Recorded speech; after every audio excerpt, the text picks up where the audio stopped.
Hi అండి, అందరికీ నమస్కారం. Welcome to Vijayalakshmi cooking and vlogs. ఈ ఎగ్ కర్రీ అయితే ఇలా చేసేసుకోండి. మరి నోటికి కమ్మగా టేస్టీగా సూపర్గా ఉంటుంది. జలుబు చేసినప్పుడైతే ఇంకా బాగుంటుందన్నమాట. ఇక ఎగ్స్ని అయితే కాస్త సాల్ట్ వేసేసుకొని ఉడికిచ్చేయాలి.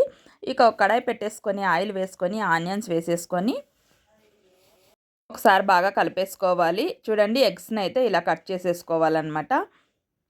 ఇక అల్లం వెల్లుల్లి పేస్ట్ కాస్త వేసేసుకొని ఒకసారి బాగా కలిపేసుకోండి. ఇక అలాగే కాస్త పసుపు వేసేసుకోవాలి.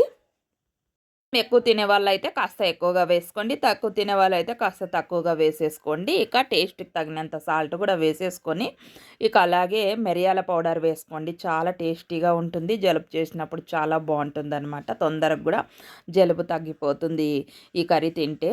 ఇక చూడండి, ఒకసారి బాగా కలిపేసుకొని మనము ముందుగా కట్ చేసుకున్న ఎగ్స్‌ని కూడా వేసేసుకొని ఒకసారి బాగా కారం, ఉప్పు అంటేలా ఒకసారి బాగా కలిపేసుకోండి. కాస్త అలా మగ్గిన తర్వాత ఇక మనకి ఎగ్ కర్రీ అయితే రెడీ అయిపోయిందండి. సూపర్ సూపర్ టేస్టీగా ఉంటుంది. చపాతీలోకైనా, రైస్‌లోకైనా చాలా అంటే చాలా బాగుంటుంది.